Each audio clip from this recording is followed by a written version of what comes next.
नवरात्र के चौथे दिन माँ दुर्गा के कुष्मांडा स्वरूप की पूजा की जाती है। कुष्मांडा नाम 3 भागों से मिलकर बना है। कु मतलब छोटा, ऊष्मा मतलब ऊर्जा, अंड मतलब अंडाकार ब्रह्मांड, अर्थात वे देवी जिन्होंने अपनी हल्की मुस्कान से संपूर्ण ब्रह्मांड की रचना की। इनका निवास सूर्य मंडल में बताया गया है। माँ वायु तत्व की अधिष्ठात्री देवी हैं। इनकी 8 भुजाएं होती हैं, इसलिए इन्हें अष्टभुजा देवी भी कहा जाता है। इनके हाथों में कमंडल, धनुष बाण, कमल, अमृत कलश, चक्र, गदा आदि रहते हैं।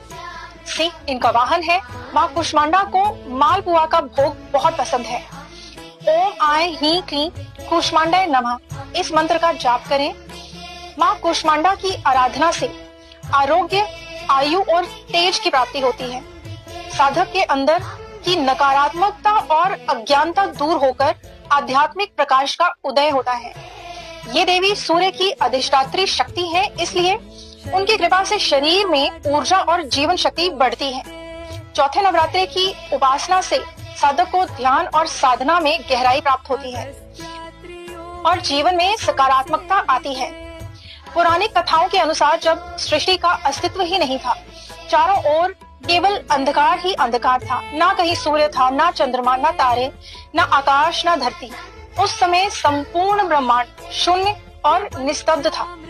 तभी माँ दुर्गा ने अपने कुष्मांडा स्वरूप में प्रकट होकर अपनी दिव्य मुस्कान और तेजस्वी ऊष्मा से पूरे ब्रह्मांड को प्रकाशित कर दिया। उन्होंने अपनी हस्त शक्ति से अंधकार को चीरकर सूर्य, चंद्रमा, तारों और आकाश मंडल की रचना की। इसी कारण उन्हें सृष्टि की आदि जननी कहा जाता है।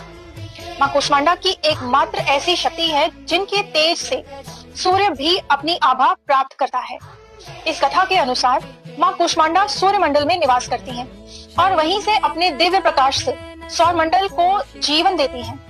उनके 8 हाथ हैं, जिनमें विभिन्न शस्त्र और अमृत कलश सुशोभित रहते हैं।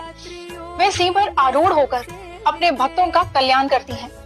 ये कथा हमें बताती है कि अंधकार चाहे कितना भी गहरा क्यों ना हो, एक छोटी सी मुस्कान और सकारात्मक ऊर्जा से भी नया सृजन किया जा सकता है। माँ कुष्मांडा की उपासना से भक्त को दीर्घायु, स्वास्थ्य, तेज और ऊर्जा प्राप्त होती है। साधक के हृदय में छिपा अज्ञान और नकारात्मकता मिटकर ज्ञान का प्रकाश फैलता है। Stay tuned for more. नमः शिवाय।